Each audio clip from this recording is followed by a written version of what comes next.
So I can't pass a museum, and on a trip across Canada, Kathy and I stopped somewhere, some historic place, and they had a plaque like this in the museum, and it was a rough plank, and it's got the iconic Hudson Bay symbol with the beaver on it. So I took some guesstimates at the measurements, and I come home and I tried to replicate exactly what I saw on that. So I'm in the cusp of actually constructing a Hudson Bay trading post. And so when it's finished, probably next spring, it's a ways off. This is coming off this cabin. It will go on the front door of the Hudson Bay post. So I'm going to take you out and show you where we got the material and a couple of reasons why we took it from there.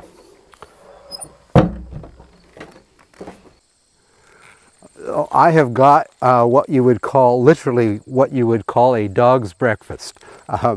So we took 76 trees, about half of them on this side of the fortification and half on the far side of the fortification. Purpose was threefold. Number one is it gave us a fire break around the fort, and it's been one dry summer.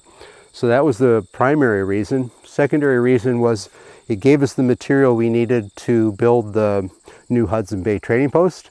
And the third, and a real reason also, is that if one wanted to defend the fort, you don't need trees right up against the fence, so that the enemy could climb and hop over. So we've accomplished all three of those, and I'll take you around and show you the material and what my intent is. So it begins again.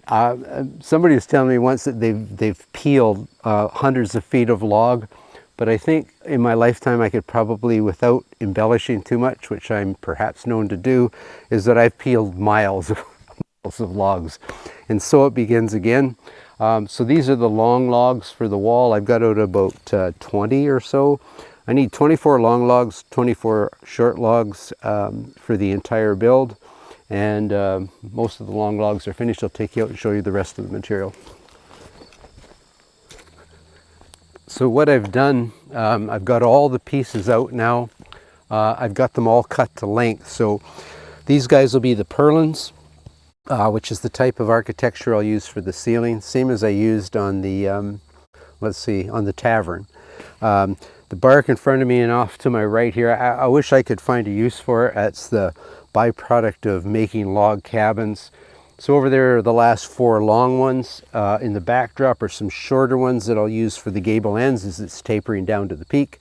And over in this direction, I've got all of the remaining short logs. So lots of peeling to do. Yeah, and the winter's work, and I should have a Hudson Bay post. So in terms of time frame, I won't get it up or finished until spring, so I'm not going to be able to do the stonework for the fireplace and chinking, etc. But just a little bit of history. If you think about fortifications, the original Hudson Bay posts were all fortified in the 1600s, the 1700s, well into the 1800s. Often they were like a military fortification. They would have blockhouses, bastions, redoubts. They'd have cannon for marauding natives, for military campaigns. Obviously they were British, and always the concern with the French and the presence of the French. Then we get to about 1821 and we see the sale of the Northwest Company to the Hudson Bay Company, and they're moving west, but they still, in the larger fortifications, kept fortifying them with palisade walls. Once we get into the late 1800s, we see the end. We see the end of its being phased out, and a lot of the existing Hudson Bay posts. It's interesting. They would tear down all the palisades and the blockhouses, and they would repurpose that wood because settlement was moving west, and one thing they needed was material. And these old posts that had to be fortified in their time period now had all this available material for people. Anyway, that is the beginning of my 18th century working trading post, and I got a lot of work to do.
So of late, it seems that help is just pouring in here at Kelly Station, and we've got Bruce, a pleasure, and his lovely wife Lisa, who's in the tavern at the moment cooking up a fine 18th century meal.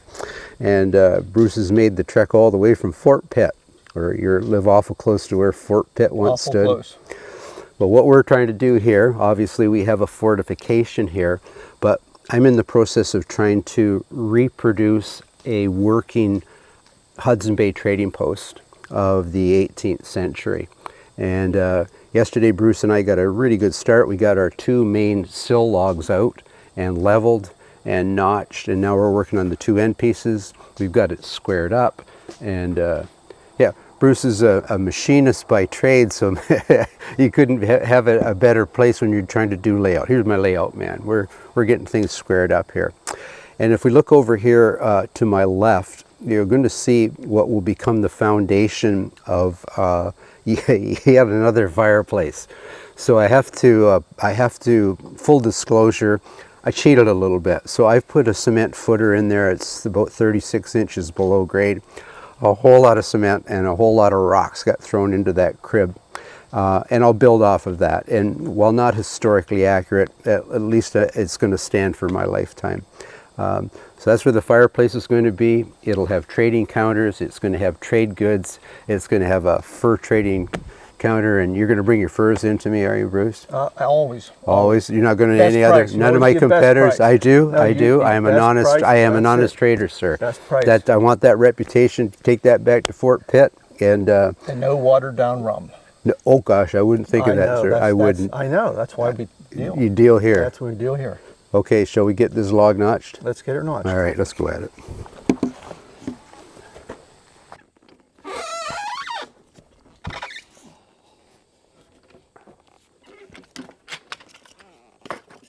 Actually, Bruce, you could bring it right back into the step. You want to put it back in the Yeah, step? right into the...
Oh, you're a long way out. Long way out yet? Notice how I did the easy one? I just fall off a turnip truck. So that's smart there. Okay, bring your end down now to where you got to be. Okay.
flush on the end.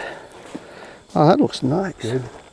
That looks nice. Look at that. Yeah, it's perfect. Really nice. It's good. Okay.